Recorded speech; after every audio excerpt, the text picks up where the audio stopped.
So welcome to my hole-in-the-wall lambing pen shed, called hole in the wall because at the back you can see there's a hole in the wall, and that hole actually joins this shed to the rest of my lambing buildings where the ewes are giving birth.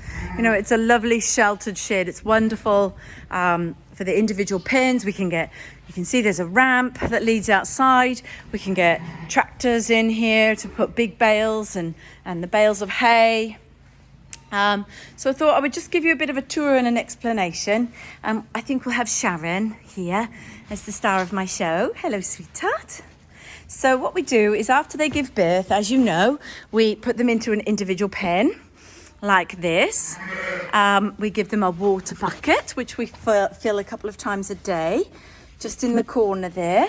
They have a hay rack that has unlimited amounts of hay in there. They also, what I haven't talked about, is they have a little whiteboard and it tells us what's been going on. So important things are what day they're born, the time. So we've got 10:30 a.m. on Monday. Oh, thank you, Sharon. She had assistance because both her lambs were backwards. She had twins, and as a result of that, she had some antibiotics and pain relief as well.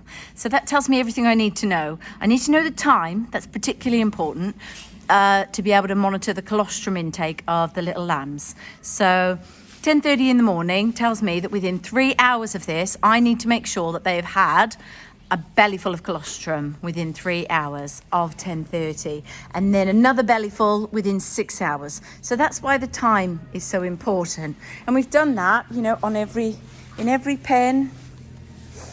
They're bed down every day with straw as well. You can see everyone's got their water buckets. Now this shed was empty yesterday, so we had a bit of a busy day yesterday, and yeah. We filled all these. You can see I've got a mixture of breeds and all of these pens. So you might think, well, what happens after here? What is life like for these after here? So what happens next is I go around and I put a rubber ring on their tails, which I've already done in this pen. So on any lamb, they've got to be over 24 hours old, if not 2 days old. And we put this little rubber ring on, and that just stops the circulation of blood into the tail, and eventually the tail would just drop off. And it's a very easy, clean way to stop them getting mucky and getting fly strike and things like that. So we put the rubber ring on. In an hour or so, now they've stopped wriggling a bit from the rubber ring, we will spray a number on them and we will match that number to the mum. And then we will carry the lambs and the ewe will follow.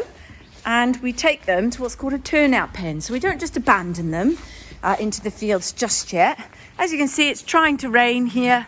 It's very wet, squelchy. The fields are not very nice going here at all. We're in February and we've probably got another 3 weeks of rain. So what we have is a shed down here. We are making this into turnout pens. So it's a little bit of a walk for them, but the mothers generally follow their lambs quite nicely. So we're just starting with our turnout pens. So there's not many in there yet, but you can come down and have a look. Hello, girls. Here we are.